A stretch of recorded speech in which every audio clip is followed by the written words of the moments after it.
Assalamualaikum warahmatullahi wabarakatuh.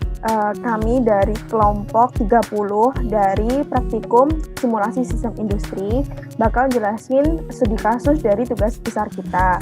Sebelumnya, nama saya Berlana Dianovitasari dari NPM 1805 dan rekan saya. Perkenalkan, nama saya Nova Arta Cahaya Mulia, NPM 1829.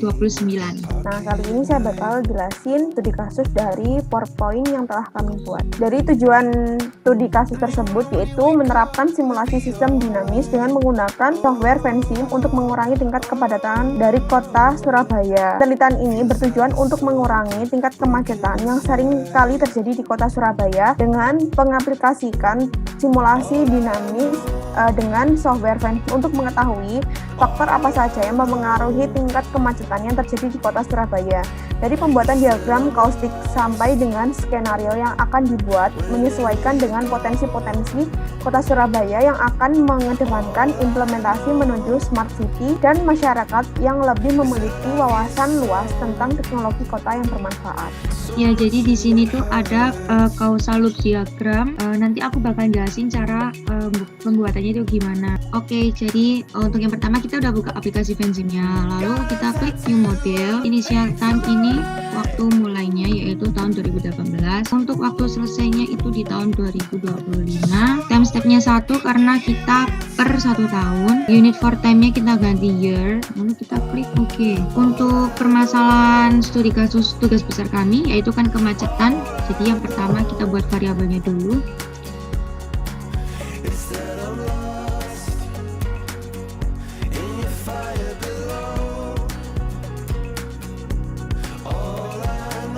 Setelah sudah kita buat variabel semuanya, kita hubungkan menggunakan arrow, ya if.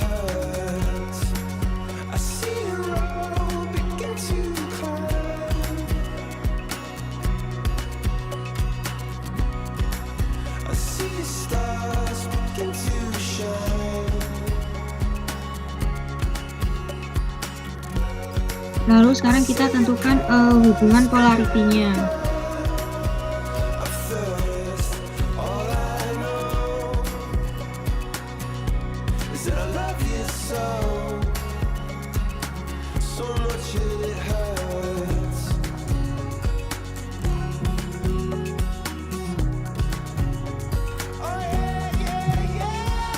Kemudian kita ganti warnanya. Sudah selesai. Yang dimaksud di sini itu untuk yang pengaruh positif itu berarti semakin tinggi, berarti juga dia dampaknya juga semakin tinggi. Istilahnya kalau yang positif itu berbanding lurus, kalau yang hubungan negatif itu berbanding terbalik. Oke, jadi setelah tadi sudah membuat program untuk yang causal loop diagram, hasil jadinya sama seperti ini. Kemudian di sini ada flowchart untuk menyelesaikan permasalahan. Dari kita memulai, terus kita melakukan studi pustaka dan studi lapangan, lalu kita merumuskan masalah, menentukan tujuan penelitian, dan mengumpulkan data, yaitu yang pertama adalah persentase peningkatan kendaraan, jumlah kendaraan, persentase penurunan kendaraan, penggunaan lahan, kemacetan lalu lintas, volume jalan, jumlah pengguna jalan, lalu kita olah datanya menggunakan software Vensim, lalu kita verifikasi dan validasi model tersebut, apakah terjadi error atau tidak, lalu kita menganalisis hasil dan pembahasan, kemudian kita tentukan kesimpulan dan sarannya. Setelah itu sudah selesai. Selanjutnya ini ada stock flow diagram, lanjutan dari causal loop diagram. Bakalan aku jelasin gimana cara pembuatannya. Oke, di sini aku bakal jelasin gimana cara pembuatan stock flow diagram. Jadi setelah kita membuat causal loop diagram tadi, kita buat stock flow-nya. Untuk waktu mulainya sama dari tahun 2018.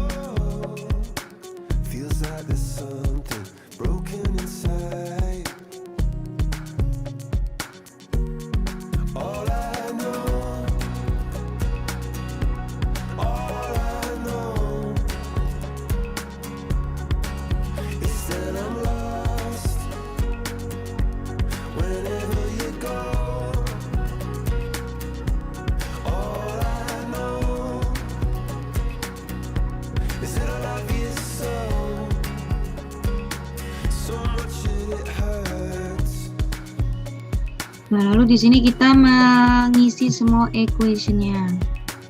Di sini warnanya masih hitam semua, itu tandanya berarti belum ada isinya semua.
Oke, di sini sudah jadi hasilnya. Buat ngecek grafiknya itu di sini. Lalu untuk melihat tabelnya dari tahun 2018 sampai 2025.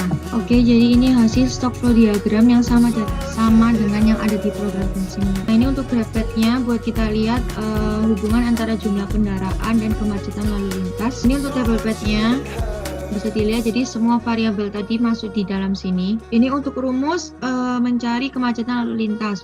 Yang selanjutnya ada validasi model pada Pensim. Jadi ini tabel dari simulasi, terus yang ini adalah data realnya. Diketahui rata-ratanya itu dari simulasi sebesar 132.000. Untuk yang data realnya itu 130.114,3. Ini berdasarkan persen error dari data-data empiris dan data output simulasi.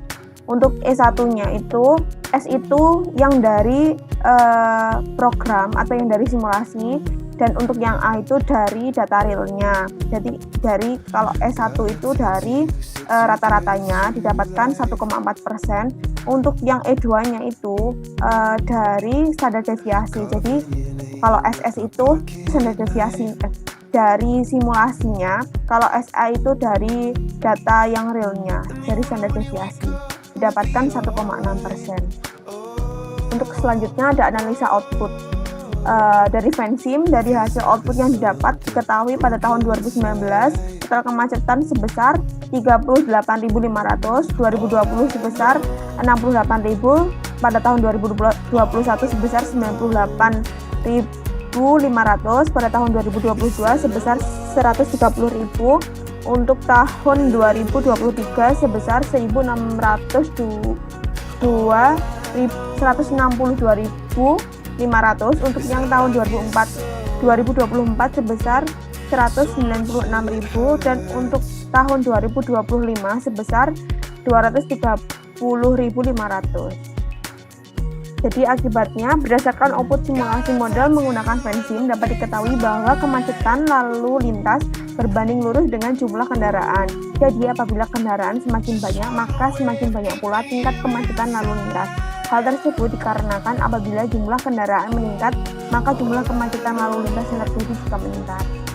Kemudian selanjutnya ada rekomendasi. Untuk kesimpulannya sama, jadi kesimpulannya untuk kita ambil dari analisa output tadi. Untuk caranya yaitu diharapkan langkah-langkah untuk pembuatan simulasi pada software Pensim lebih dijelaskan lagi. Untuk yang kedua diharapkan perhitungan manual lebih disingkat, dan diharapkan tata cara penulisan laporan resmi lebih jelas dan lebih sistematis.